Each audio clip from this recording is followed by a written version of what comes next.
Voilà, et avant de prier le thème de ce culte, je suis dans la joie quand on me dit « Allons à la maison de l'Éternel ».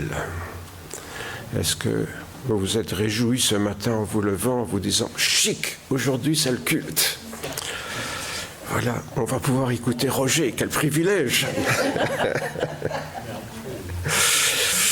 Non, on s'est réjouis d'être ensemble dans la maison du Seigneur, bien que le Seigneur y soit en nous, bien sûr.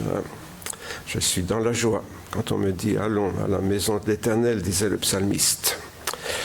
En effet, Seigneur, nous sommes dans la joie ce matin parce que nous sommes venus ensemble pour te louer, pour t'adorer, pour te rencontrer aussi, en sachant, Seigneur, que là où plusieurs sont réunis, en ton nom, tu es avec eux.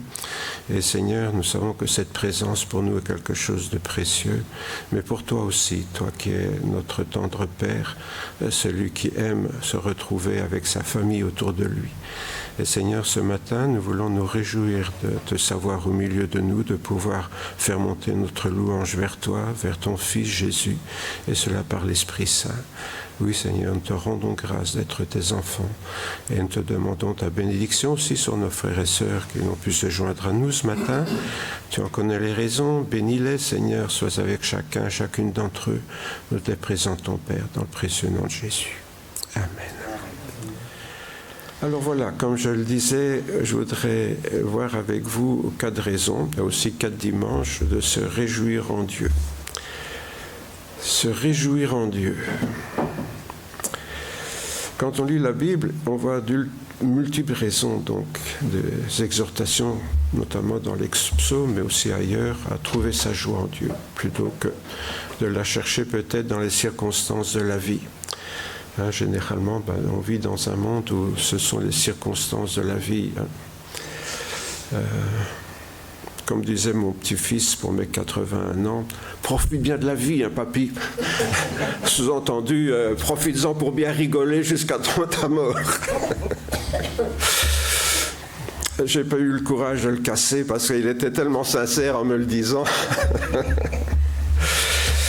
Bon. Mais il connaît mes opinions aussi, et c'est certain que, on peut, François et moi, profiter des circonstances favorables de la vie, il n'y a pas de mal à ça, mais on peut aussi apprendre à trouver sa joie dans le Seigneur. Mais cela, c'est peut-être plus difficile même pour les chrétiens.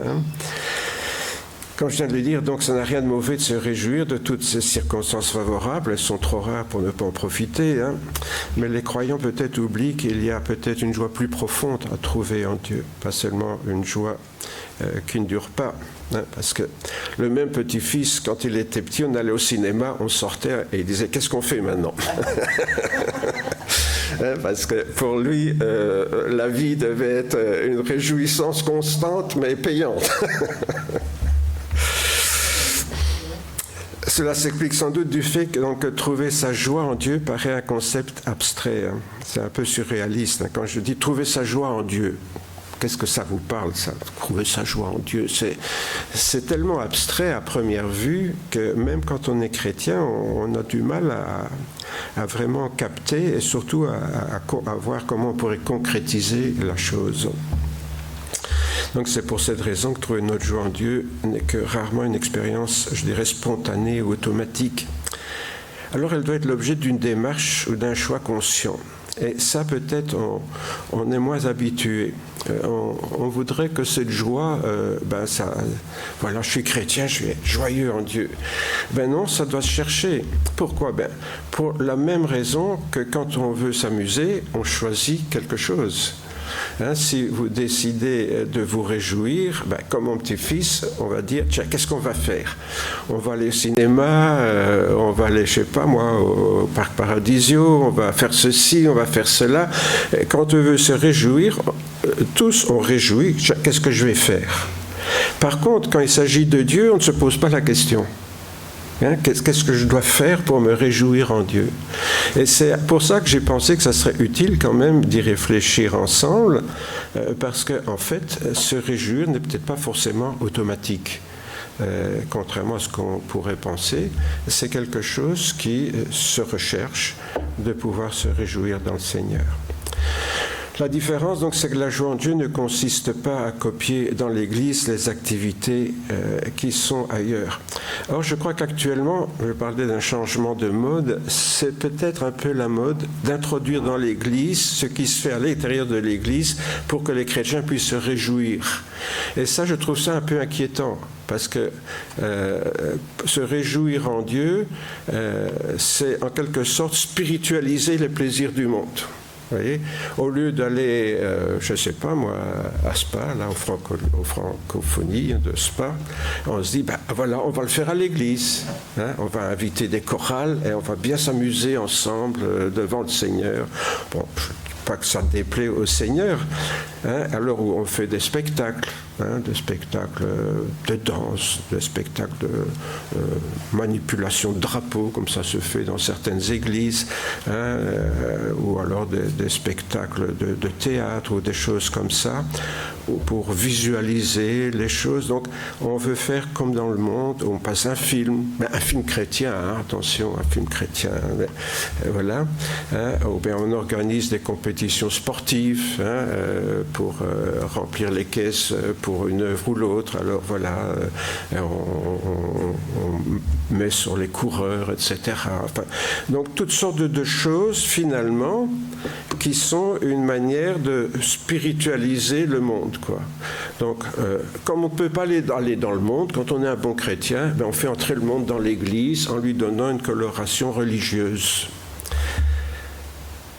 Est-ce que c'est ça, se réjouir en Dieu? Non. Pourquoi? Parce que ce genre de joie, c'est aussi fugace que dans le monde. Le propre de toutes ces réjouissances, c'est que ça dure le temps que ça dure. Après, c'est fini. Alors après, on est comme mon petit-fils, qu'est-ce qu'on fait maintenant? Tandis que se réjouir en Dieu, c'est quelque chose qui peut durer. Vous voyez, ça c'est un peu la différence, quelque chose qui nous marque beaucoup plus profondément à l'intérieur de nous-mêmes, et on part avec cette joie, on ne reste pas avec cette joie derrière nous, on part avec cette joie au plus profond de notre être. Pourquoi? Parce que la joie en Dieu est une allégresse profonde. Elle peut se puiser que dans cette relation avec Dieu, dans la prise de conscience de sa bonté, de sa fidélité, de son amour. Parce que c'est là qu'on va trouver vraiment une réjouissance qui est authentique et durable, disons. Non pas que les autres formes de joie ne soient pas authentiques, mais elles ne sont pas durables, quoi. Elles durent, encore une fois, je le répète, ce que dure la manifestation. Bien qu'après un match de football, on manifeste sa joie en cassant tout, mais enfin, ça, c'est pas forcément la bonne manière de se réjouir. Hein.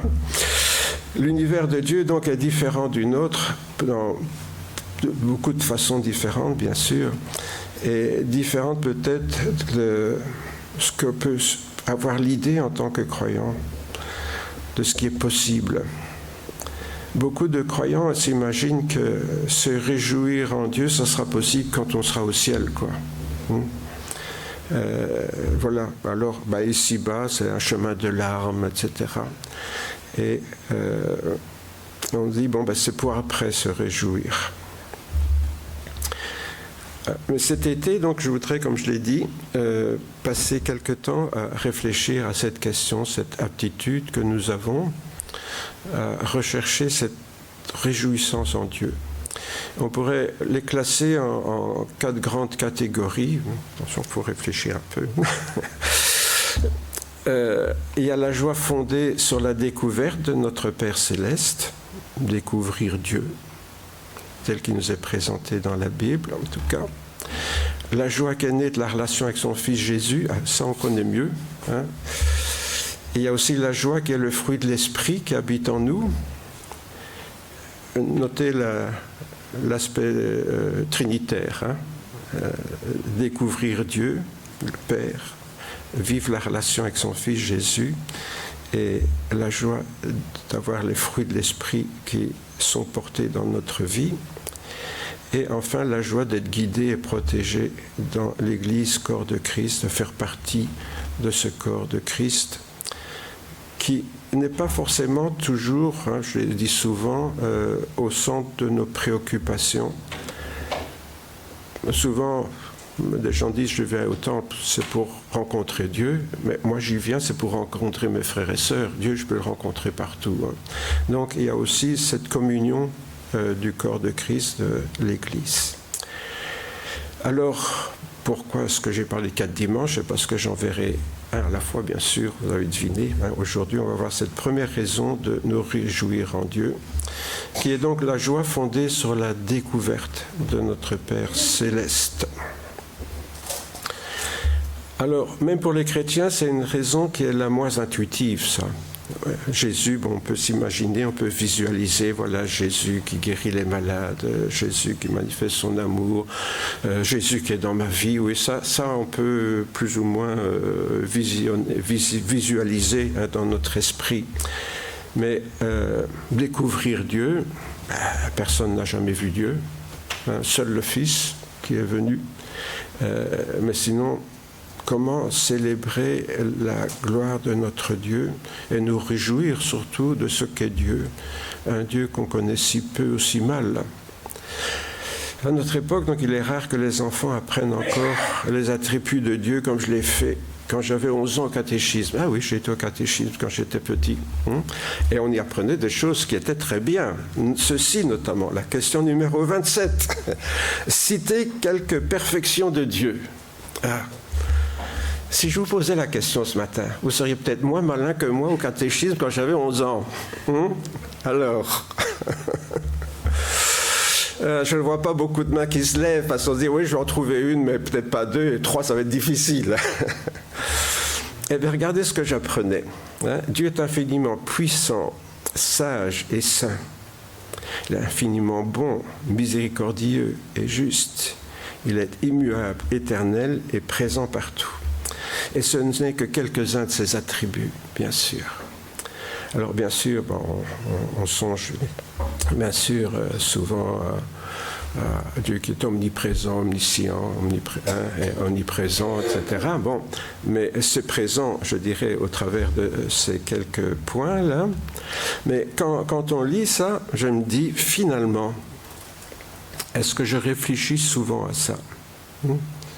Bon, on a chanté le cantique sur la création de Dieu, où la puissance de Dieu se manifeste, sa sagesse, mais bon, sa bonté, oui, en Jésus-Christ, mais un Dieu bon, voilà, immuable, éternel, ça c'est déjà plus difficile à comprendre, parce que toujours, dire que Dieu est éternel, c'est le faire entrer dans le temps, quelque part. Donc c'est déjà un piège.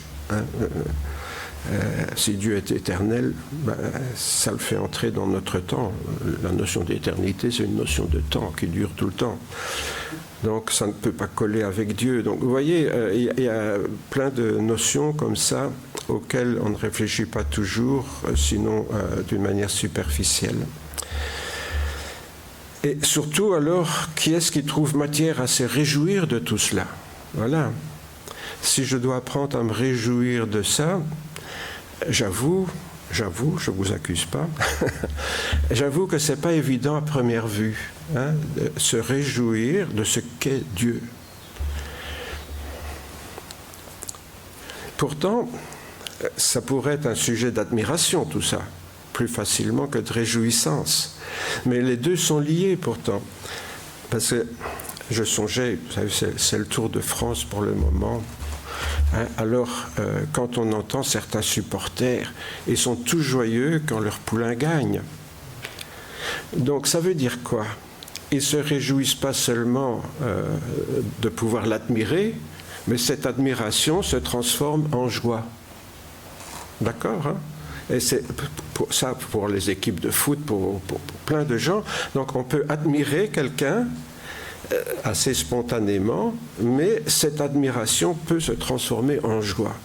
Donc, si c'est possible pour les choses de ce monde, je me dis, ça doit être possible aussi pour ce qui concerne Dieu, de pouvoir non seulement admirer Dieu dans tout ce qu'il est, mais en même temps se réjouir de ce qu'il est, parce que ce qu'il est, il le met à notre profit quelque part.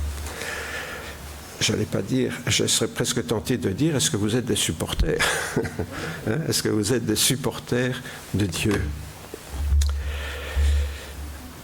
Je vais vous montrer un supporter. Tiens, David, Françoise, tu veux venir nous lire ça comme ça? Moi, je me repose. Un psaume de David, qui lui était un supporter du Seigneur. Ça, c'est clair. Psaume 145, louange de David. Je t'exalterai, mon Dieu, mon roi, et je bénirai ton nom à toujours et à perpétuité. Chaque jour je te bénirai, et je te louerai, et je louerai ton nom à toujours et à perpétuité. L'Éternel est grand et très digne de louange, sa grandeur est insondable. Que chaque génération glorifie tes œuvres, qu'elle raconte tes exploits, la magnificence éclatante de ta gloire. Je méditerai le récit de tes merveilles. On parlera de ta force redoutable et je redirai ta grandeur. On évoquera le souvenir de ton immense bonté et l'on acclamera ta justice. L'Éternel fait grâce, il est compatissant, lent à la colère et rempli de bienveillance. L'Éternel est bon envers tous, et ses compassions s'étendent sur toutes ses œuvres. Toutes tes œuvres te célébreront, Éternel, et tes fidèles te béniront. Ils diront la gloire de ton règne, ils parleront de ta puissance pour faire connaître aux humains tes exploits, et la gloire magnifique de ton règne. Ton règne est un règne de tous les siècles, et ta domination subsiste dans toutes les générations. L'Éternel soutient tous ceux qui tombent et redresse tous ceux qui sont courbés. Tous, avec espoir, tournent les yeux vers toi. C'est toi qui leur donnes leur nourriture en son temps. Tu ouvres ta main et tu rassasies à souhait tout ce qui a vie. L'Éternel est juste dans toutes ses voies et bienveillant dans toutes ses œuvres. L'Éternel est près de tous ceux qui l'invoquent, de tous ceux qui l'invoquent avec vérité. Il réalise les souhaits de ceux qui le craignent. Il entend leurs cris et les sauve. Voilà, merci Françoise. Alors, comme vous voyez, j'avais mis en rouge, bien sûr, les différents attributs de Dieu que David met en évidence. Et on s'aperçoit quand on lit les psaumes, en fait, que la louange, quelque part, sert à se réjouir des attributs de Dieu. Et David est un des spécialistes de ça. Hein, et je peux comprendre que vraiment le Seigneur l'aimait. Et le Seigneur l'aimait parce qu'il avait trouvé quelqu'un qui avait compris, pour autant que ça soit possible, bien sûr, ce qu'il était. Et pourtant, Jésus n'était pas encore venu, mais pourtant, David avait appris à se réjouir de ce qu'est Dieu. Et je pense que là, nous avons vraiment un exemple de ce qu'est la capacité de se réjouir en Dieu, au travers de la louange. Parce que la louange, c'est ce qu'on fait. Encore une fois, je reviens à nos sportifs. Quand on se réjouit des exploits d'un sportif, qu'est-ce qu'on fait? On chante ses louanges. Il est quand même formidable, hein, à côté des autres, etc. On chante ses louanges. C'est ça, se réjouir en Dieu, c'est d'être capable de chanter les louanges de Dieu en disant, comme dit David, tous ses exploits. Hein, tous ses exploits. Est-ce que nous sommes capables, est-ce que je suis capable de faire ça? Je confesse que ce n'est pas toujours à ça que je songe en priorité. Hein? Et je ne sais pas vous, mais c'est vrai que, comme je le disais tout à l'heure, c'est peut-être un des aspects de la joie chrétienne qui est la moins intuitive, celle à laquelle on ne songe pas tout d'abord. On va tout d'abord songer bien sûr à Jésus, à son amour, il est mort sur la croix, etc. Tout ça c'est très bien, mais on ne songe pas à Dieu, à son plan de salut. Ce Dieu de toute éternité, avant même de créer le monde, avait prévu de nous sauver. C'est quand même. Donc il a créé des humains tout en sachant qu'ils allaient le trahir. Hein, c'est quand même une preuve d'amour extraordinaire. Et donc quand on songe à qui est Dieu vraiment, on se dit mais c'est formidable. formidable quand même, c'est impensable un Dieu pareil. Nos Bibles françaises utilisent souvent le nom de l'Éternel. Je voudrais quand même rappeler d'où ça vient cette histoire. Hein. Ce n'est qu'une traduction donc, de Yahweh, hein, le nom. Donc, souvent les Juifs, pour ne pas prononcer Yahweh, ils disent Hachem, le nom. Hein. C'est le tétragramme sacré, donc en hébreu, à l'origine, il n'y avait que des consonnes, je pense que vous savez, enfin je l'ai dit souvent, donc les plus vieux textes en hébreu ne contiennent que des consonnes. Les voyelles, il faut apprendre à les mettre en lisant. C'est pas toujours évident, à moins qu'on connaisse très bien une langue, hein, mais donc le texte était consonantique.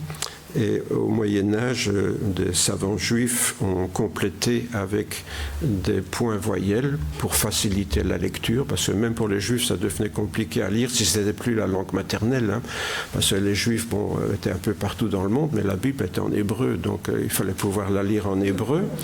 Et donc ils ont rajouté des petits points, mais il ne fallait pas toucher, parce que le texte original est sacré, c'est la parole de Dieu. Donc ils ont inventé un système avec des petits points au-dessus et en dessous, hein, de ce qu'on appelle les points voyelles, hein, des petits tirets, des petits points qui servent de voyelles, et comme ça le texte reste le même, on n'y touche pas. Hein.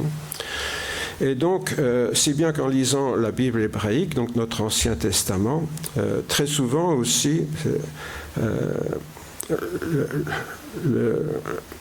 ce qu'ils appellent le kétib, le remplacement d'un mot qui est écrit par un que l'on prononce. Donc quand il tombe sur YHWH, donc, enfin ça c'est en français, hein, pour ne pas oublier qu'il ne faut pas le prononcer, ils ont mis les voyelles de Edonai au-dessus et en dessous. Et ça a donné, donc Edonai c'est mon Seigneur, comme vous savez, et donc ça fait une drôle de chose alors, parce qu'en associant Edonai, les voyelles, avec les consonnes de Yahweh, ça a donné Yehovah, ce qui a été traduit en français par Jéhovah, un mot qui veut strictement rien dire. Hein. Prenez les voyelles, les consonnes d'un mot et mettez les voyelles d'un autre mot, ça veut strictement rien dire. Hein. Mais toujours est-il que donc dans nos vieilles Bibles françaises, il y avait Jéhovah. Les traducteurs n'avaient pas compris que, en fait, les Hébreux ne prononcent pas ce mot-là. Au contraire, quand ils tombent sur ça, au lieu de dire Yahweh, ils disent Adonai. Alors pourquoi je vous raconte ça? Pas pour faire le malin forcément, hein, mais tout simplement pour rappeler que pourquoi est-ce qu'ils ne prononcent pas le mot de Yahweh? Parce que c'est un nom saint. Un nom saint, et tu ne prononceras pas le nom de l'Éternel ton Dieu, de Yahweh ton Dieu, en vain. Et donc pour ne pas le prononcer, il ne le prononce pas du tout. Comme ça évite les malédictions. Mais ce nom que Dieu avait donné à Moïse pour la première fois, c'est la première fois qu'on voit que Dieu révèle son nom à Moïse, quand Moïse dit devant le buisson ardent, mais s'il me demande quel est ton nom, qu'est-ce que je dois dire? Et Dieu répond, Yahweh, je suis qui je suis, ou je suis celui qui est. Enfin, c'est très difficile à traduire en français parce que l'hébreu ne conjugue pas comme nous en fonction du temps. Nous, c'est tous les mots de tous les temps, là. Hein. Mais eux, c'est en fonction de l'état. Donc, je suis, ça veut dire je suis, de manière absolue. Et comme hier, demain, je suis. Voilà.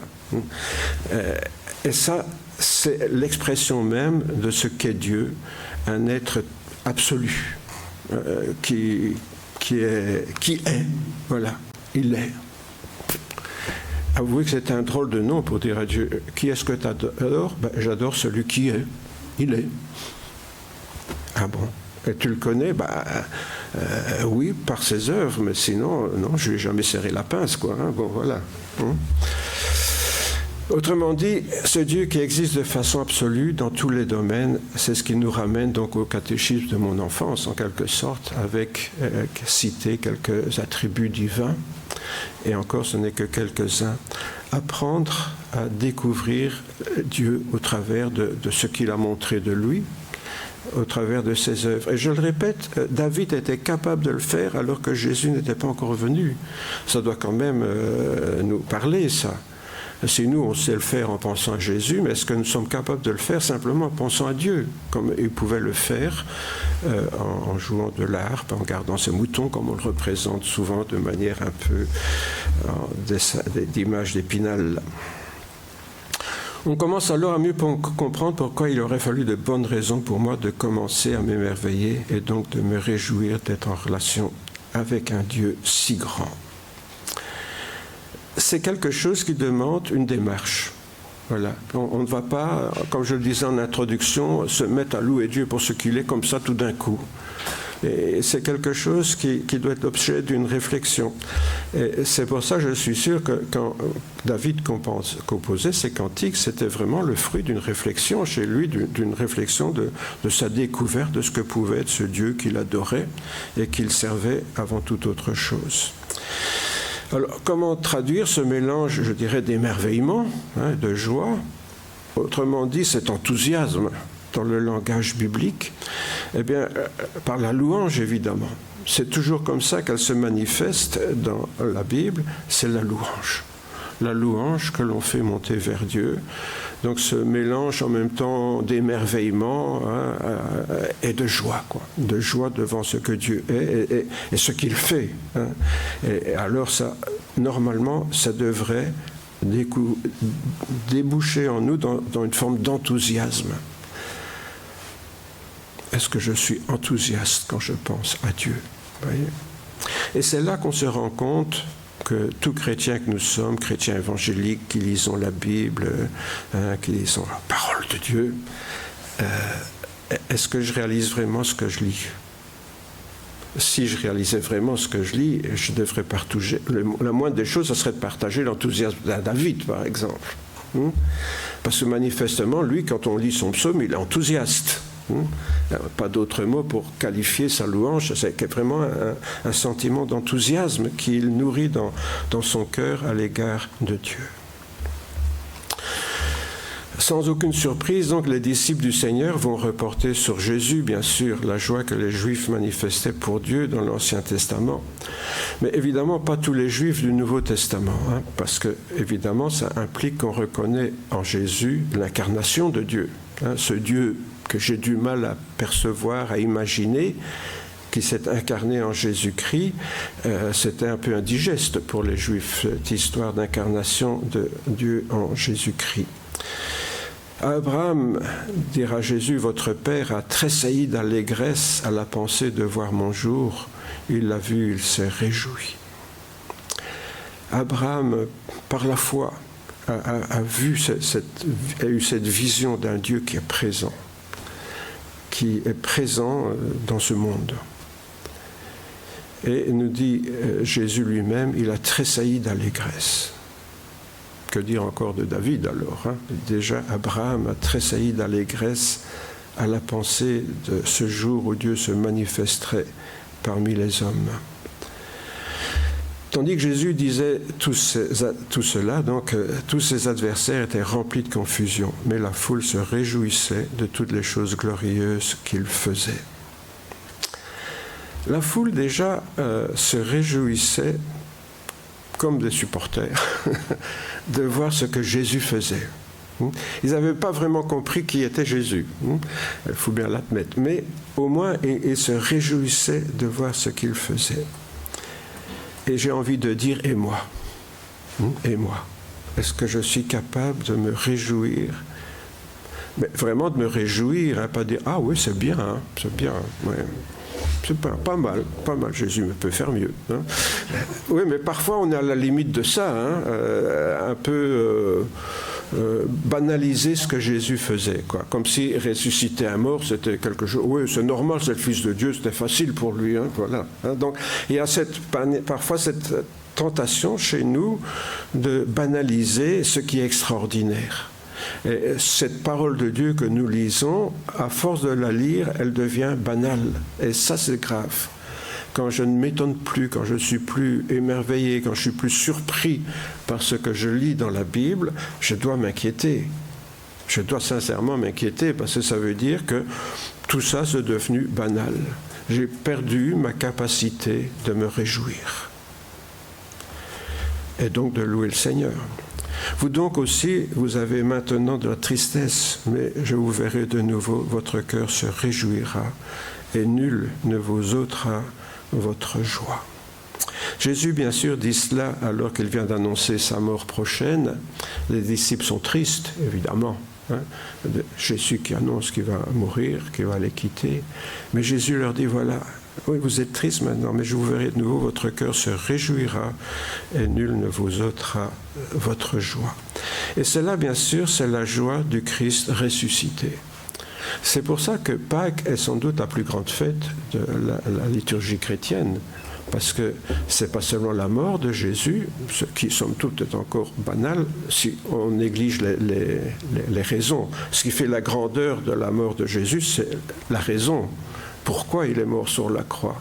Mais les gens crucifiés, il y en a eu des milliers, donc avec les Romains, bon, c'était banal. Et pour nous, peut-être, ça peut devenir un peu banal aussi, bien que ça soit grave, de ne plus être capable d'apprécier ce que Jésus a fait. Mais plus grave, peut-être, de ne plus se réjouir de ce qu'il est ressuscité et qu'il a cette capacité d'être avec nous aujourd'hui, d'être présent. Parce que nous, on oublie souvent quand on voit l'homme Jésus, d'une manière un peu, je dirais, sentimentale, le Jésus qu'on aimerait voir avec nos yeux à côté de nous. Mais non, Jésus, c'était Dieu. Et c'est ça qu'on ne peut pas oublier, de se réjouir qu'au travers de Jésus, c'est Dieu qui est venu vers nous. On le verra la prochaine fois, dimanche prochain, quand je parlerai de Jésus, mais c'est Emmanuel, c'est Dieu avec nous. Quand il lui dit cela, il leur montra ses mains et son côté, et les disciples se réjouirent en voyant le Seigneur. Ça, c'est Jésus ressuscité. Ce Jésus qu'ils ont un peu du mal à reconnaître dans son corps glorieux.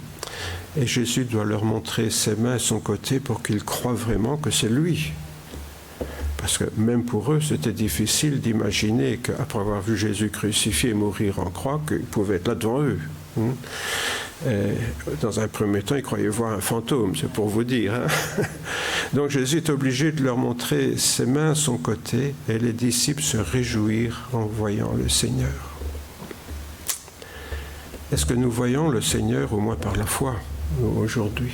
Est-ce que nous avons cette capacité de voir Dieu à nos côtés au travers du Christ ressuscité? Paul fera de la connaissance de Dieu,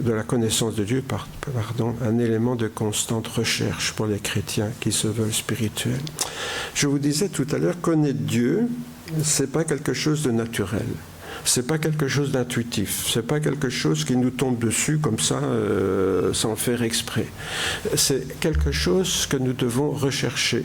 Et Paul, de nombreuses reprises, nous exhorte dans ce sens, et j'ai pris ce texte qui est le plus peut-être déterminant. Nous ne cessons de prier Dieu pour vous et de demander que vous soyez remplis de la connaissance de sa volonté, donc il parle de Dieu, en toute sagesse et intelligence spirituelle. Marchez d'une manière digne du Seigneur pour lui plaire à tout point de vue, portez des fruits en toutes sortes d'œuvres bonnes et croissez dans la connaissance de Dieu. Croissez dans la connaissance de Dieu. Cette prière, je la prends pour moi ce matin, parce que je me rends compte que je suis encore loin du compte.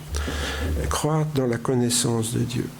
Est-ce que ça fait partie de ce que je recherche? Je confesse pas forcément le plus souvent. C'est pas forcément, j'avoue, ce que je cherche le plus souvent, de mieux connaître Dieu. Oui, j'ai appris ses attributs au catéchisme, donc je connais Dieu puisque je connais ses attributs. Je les ai appris par cœur quand j'étais gamin. Voilà. Donc je connais Dieu. Mais quand on connaît certaines choses sur quelqu'un, c'est pas pour ça qu'on la connaît, personnellement. Et l'apôtre ici prie pour que nous croissions dans la connaissance de Dieu. Notez qu'il ne parle pas de Jésus ici, On pourrait dire, oui, Jésus, non, mais il parle de la croissance, de la connaissance de Dieu, ce Père éternel qui est là-haut, qu'on ne connaît pas très bien, et pourtant que nous devrions apprendre à connaître. D'autant mieux que maintenant, il s'est révélé en Jésus, ce que David n'avait pas encore quand il a écrit ses psaumes. Alors, tout en nous encourageant à ne pas nous relâcher, donc l'apôtre Pierre assimile cette connaissance à celle du Seigneur Jésus. On peut le comprendre, puisque Jésus est Dieu incarné. Vous donc, bien-aimés, qui êtes prévenus, soyez sur vos gardes de peur qu'entraînés par l'égarement des impies, vous ne veniez à déchoir de votre fermeté. Mais croissez dans la grâce et la connaissance de notre Seigneur et Sauveur Jésus-Christ. Pierre nous dit que cet accroissement dans la connaissance du Seigneur et Sauveur Jésus-Christ, c'est ce qui va nous donner la solidité pour résister aux épreuves de la vie. Nous verrons la fois prochaine que, de manière étonnante, là où il y a plus de gens qui louent le Seigneur, Jésus, ce sont les personnes qui combattent, qui sont soit au travail, soit dans des combats pour la foi, plus que tout autre. Et on voit que c'est vraiment indispensable pour être solide, cette croissance dans la connaissance de Dieu. Et puis, bien sûr, Paul va résumer la chose en une phrase qui est devenue célèbre, je dirais, pour tous les chrétiens. C'est « Réjouissez-vous toujours dans le Seigneur », je le répète, « Réjouissez-vous ». Cette phrase, je crois que tout le monde la connaît par cœur, aux Philippiens. Mais elle peut paraître un peu incroyable, mais réjouissez-vous dans le Seigneur, je le répète, réjouissez-vous. Réjouissez-vous toujours. Encore une fois, je prends l'image du sportif, et quand on est supporter d'un sportif, dans toutes les circonstances, on va l'admirer. On va l'admirer. Je suis sûr aujourd'hui, là, j'ai appris ce matin, je ne suis pas vraiment un fan du Tour de France, mais j'ai appris que notre sportif belge l'a abandonné. J'imagine que tous ces supporters vont lui trouver des tas d'excuses. Vont dire, oui, mais c'est ceci, c'est cela, mais ça reste quand même le meilleur, quoi, voilà. Donc, c'est comme ça, quand on admire quelqu'un, il n'y a rien qui peut décourager notre admiration et donc notre joie. C'est pour ça qu'en toutes circonstances, un chrétien peut apprendre à se réjouir. Alors vous allez dire, oui, mais vous savez, ma vie, elle n'est pas rigolote tous les jours. Justement, c'est une joie qui ne dépend pas des circonstances. C'est là qu'on vient à cette joie intérieure. Ce n'est pas une joie qui dépend d'une circonstance, c'est une joie qui dépend de la présence de Dieu en nous. C'est différent. C'est pour ça que, pour moi, faire entrer les sujets de réjouissance du monde dans l'Église, ça ne résout pas le problème de la foi des croyants, parce que ce n'est pas ça qui va les rapprocher d'une relation intérieure avec Jésus-Christ. Alors, comment terminer ce bref survol? Donc, parce que j'aurais pu multiplier, bien sûr, vous imaginez les passages. Ce survol de la façon dont les croyants de la Bible, aussi bien, on l'a vu, de l'Ancien Testament que du Nouveau Testament, se réjouissaient en Dieu, sans parler de son aboutissement dans la gloire céleste, puisque c'est ce que nous serons appelés à faire toute l'éternité.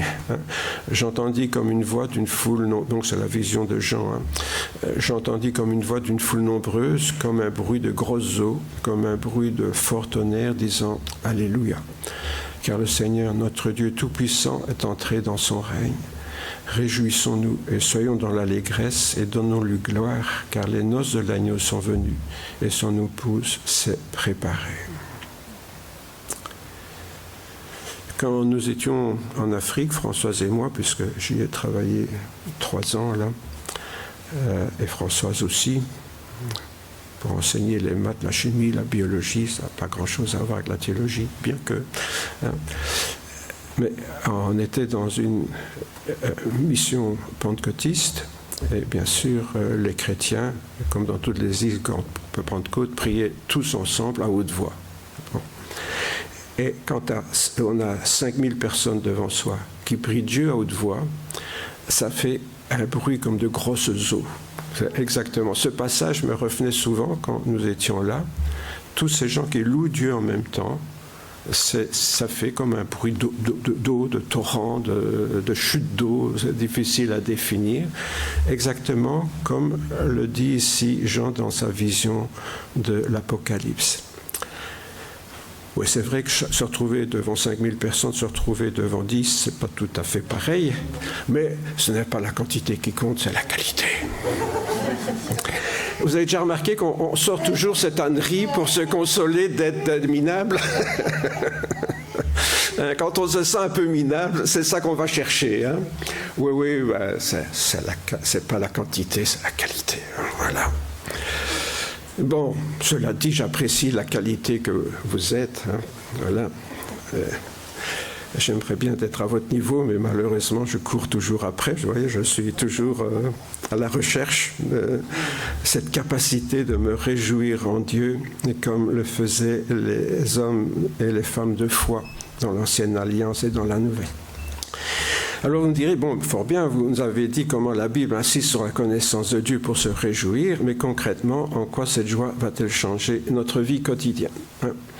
Et c'est vrai, en fait, c'est un peu ça l'important, de se dire, voilà, c'est bien de voir tout ça dans la Bible, mais comment est-ce que moi ça peut changer? Alors c'est ce que je voudrais partager aussi rapidement avec vous. Hein. Il y a 2-3 raisons peut-être. Nous vivons dans un monde instable qui nous remplit d'incertitudes face à la crise économique, au conflit, et puis on peut multiplier la liste. Et c'est vrai qu'il y a une sorte de tristesse ambiante, ainsi les gens sont un peu mal dans leur peau, et parfois ça peut se communiquer aux chrétiens aussi si on regarde les circonstances. Encore une fois, vous voyez, si notre joie dépend des circonstances, et il y a plus de circonstances qui nous poussent un petit peu à être sombres et découragés que de circonstances qui nous donnent la joie et qui sont souvent perçus comme une manière d'oublier les autres.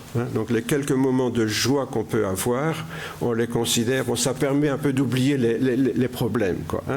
Donc vous voyez encore un peu le côté un peu, comment je dirais, artificiel de ces moments de joie qui sont là pour faire oublier la réalité en quelque sorte. Donc c'est des joies un peu drogue, si vous voulez, pour oublier les problèmes.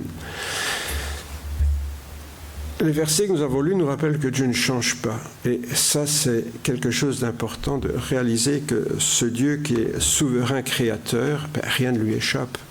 Ça ne veut pas dire qu'il dirige tout, parce que le monde est sous la puissance du malin. Les hommes vivent selon les directives, pas que leur donne Dieu, mais que leur donne le diable. Cherche ton profit à toi. C'est la première chose. On cherche son profit, quitte à grimper sur la tête des autres pour en parvenir. Voilà. Et dans un monde où c'est l'égocentrisme qui règne, si vous voulez, c'est sûr qu'il y a beaucoup de choses qui vont très mal au niveau des individus, et quand ça va mal au niveau des individus, ça va mal au niveau des peuples. Parce que souvent on met tout sur la tête des dirigeants, mais les dirigeants, c'est nous qui les mettons au pouvoir. Donc voilà. Donc quand ça ne va pas, on ne peut pas rendre Dieu responsable de tout, mais pourtant il peut garder la main sur tout lorsqu'on lui fait confiance.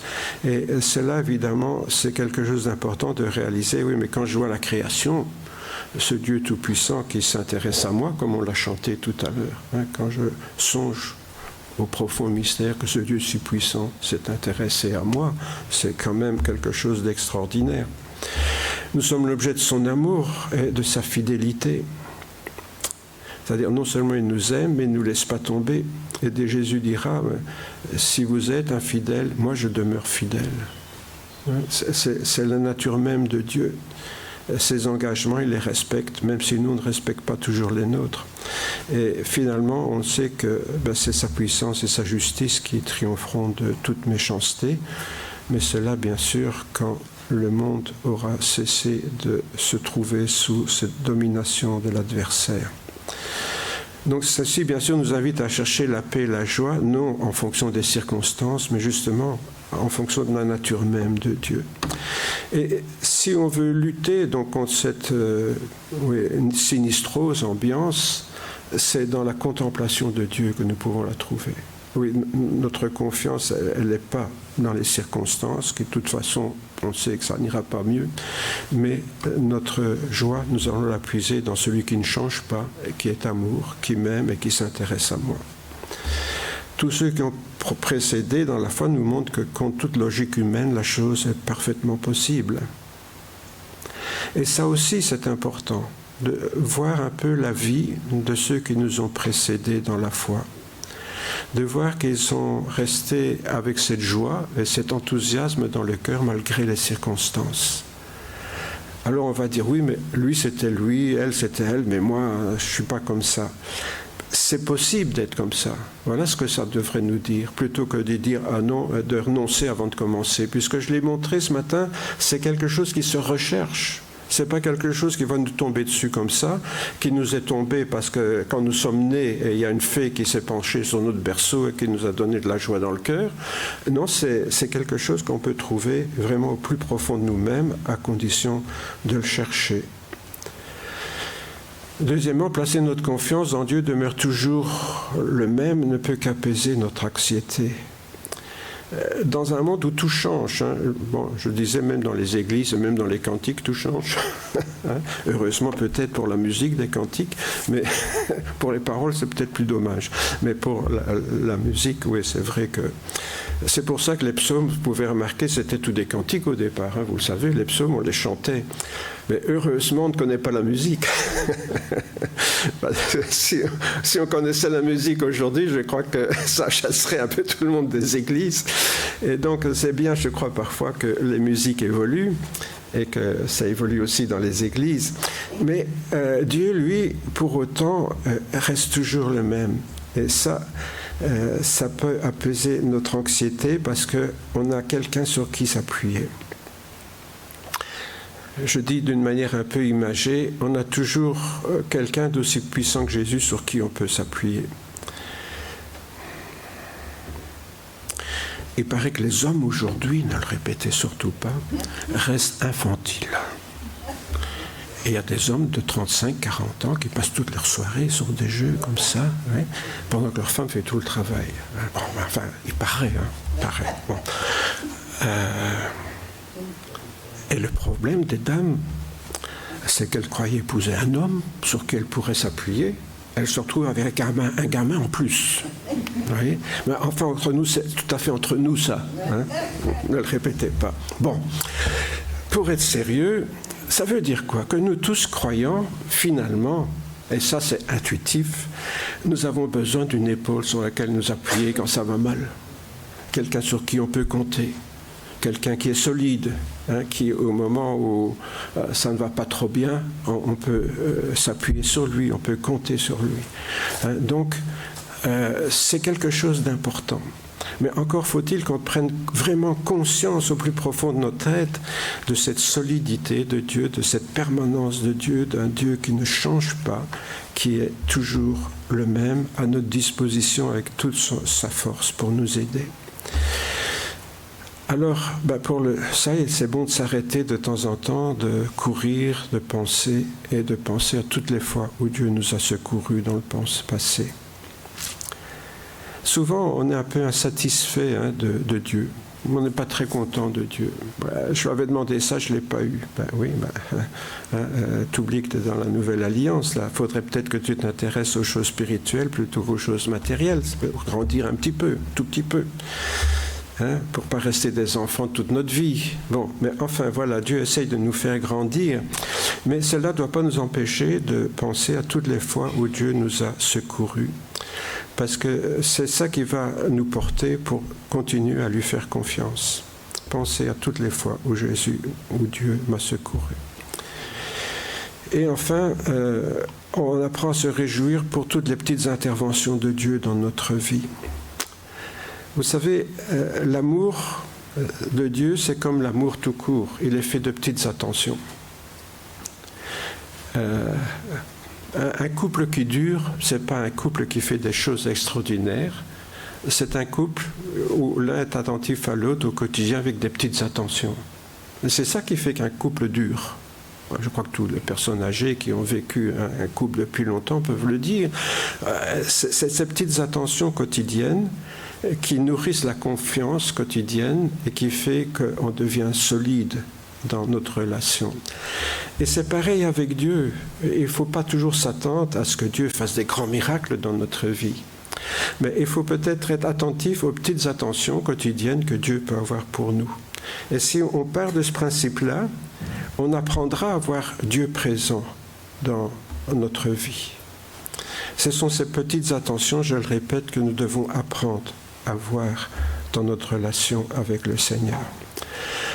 Alors, il se peut aussi, c'est vrai qu'il y a des natures optimistes par nature. Ça, c'est vrai qu'il y a des gens qui sont naturellement optimistes, d'autres qui sont naturellement pessimistes. Si c'est le cas, si on est plutôt du genre pessimiste, prions le Seigneur de nous aider à voir sa main à l'œuvre dans notre vie, à découvrir ce qu'il est et ce qui peut nous aider à retrouver notre joie. C'est vrai que si on n'a pas naturellement porté à nous réjouir, on aura peut-être du mal à voir Dieu à l'œuvre dans nos vies. Vous savez, ces petites choses de la vie quotidienne que nous ne voyons pas et qui nous empêchent de vraiment découvrir que Dieu, oui, il est là. Bien sûr, je ne le vois pas, mais il est là. Et on est conscient qu'il est là avec toutes ces petites choses qui se massent dans notre vie et qui finalement nourrit notre joie d'être unis avec lui, d'être ensemble avec lui. Et enfin, apprendre à louer le Seigneur de ce qu'il est, on l'a vu, la louange, c'est ça l'expression de la joie. Sans la louange, notre joie, elle est bien terne. Donc, louer le Seigneur pour ce qu'il est en pensant à la liste de tous les attributs, toutes les qualités de Dieu. Voilà, vous pouvez toujours revoir ça. Dieu infiniment puissant, sage et saint. Essayez de voir, comme je l'ai montré tout à l'heure dans le psaume. Je l'ai souligné, vous avez remarqué, il y en a beaucoup. Mais si on prend un petit peu ce réflexe de chercher tout ce que Dieu est, eh bien, on aura davantage le réflexe de voir Dieu à l'œuvre dans notre vie et de louer le Seigneur comme le faisait David. À défaut de le faire comme des chrétiens, mais au moins le faire comme le faisait David. Pensez au verset de la Bible qui te parle dans ce sens. Imprègne-toi de son message. Encore une fois, on a eu le temps que d'en voir quelques-uns. Ce matin, j'aurais pu multiplier. S'il fallait multiplier dans tous les passages de la Bible qui parlent de la louange, on peut y passer la semaine. Mais quand nous lisons la Bible, soyons attentifs à ça. Soyons attentifs à ça. Et on va apprendre à mieux découvrir qui est Dieu. Et si on manque d'imagination, relire les psaumes de louange. Il y a beaucoup de psaumes de louange, par exemple. Souvent, je vous dis que dans l'Ancien Testament, la loi n'est pas toujours ce qu'il y a de plus chrétien, à l'image de ce que Jésus nous enseigne, mais à côté de ça, il y a plein de bonnes choses dans l'Ancien Testament, et notamment les psaumes de louange.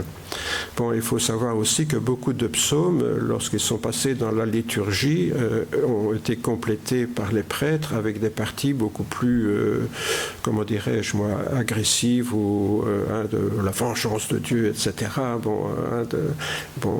Mais disons, il y a beaucoup de psaumes de louange qui nous parlent tout à fait de la grandeur de Dieu, de ce qu'il peut mettre en valeur dans notre vie.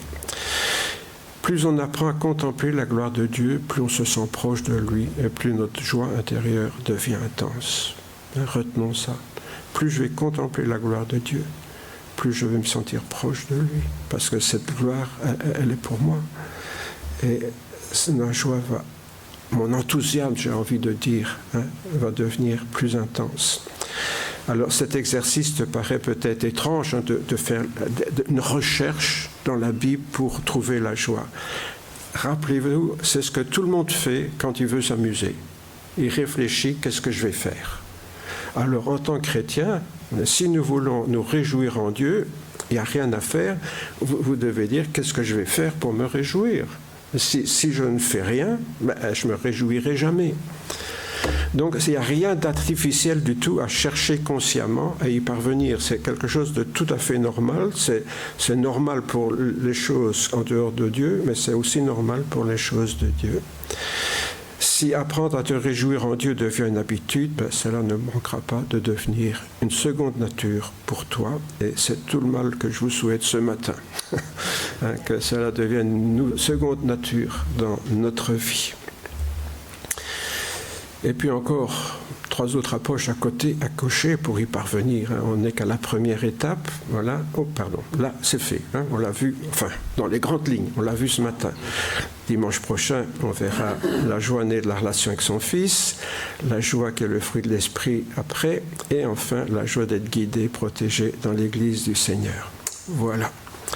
Donc, que le Seigneur nous bénisse et nous aide déjà dans cette première étape à faire une recherche personnelle pour apprendre à nous réjouir de ce qu'est Dieu dans notre vie. Trouver ma joie en Dieu. En effet, Seigneur, nous voulons te louer ce matin de la joie que tu nous donnes d'être tes enfants, d'être tes fils et tes filles. Et Seigneur, de savoir que de toute éternité, tu as voulu qu'il en soit ainsi. Seigneur, on a du mal de croire qu'un Dieu qui est à l'origine de cet univers, qui existait avant l'univers, qui existera encore après, qui existe à l'état constant, Seigneur, puisse s'intéresser à de pauvres créatures comme nous, Seigneur. Non seulement bien peu de choses à l'échelle de l'univers, mais bien peu de sujets de joie pour toi, puisque nous t'avons trahi en négligeant ta présence dans nos vies, ton salut sur la croix en Jésus-Christ, ta résurrection glorieuse pour nous associer à ta gloire céleste. Oui, Seigneur, nous confessons que nous avons du mal à nous réjouir en toi simplement, à nourrir au quotidien cet enthousiasme d'avoir un Dieu tel que toi. Aussi, c'est la grâce que te demandons chacune ce matin pour chacun d'entre nous, comme je le fais pour moi-même, et cela en Jésus, ton Fils bien-aimé. Amen.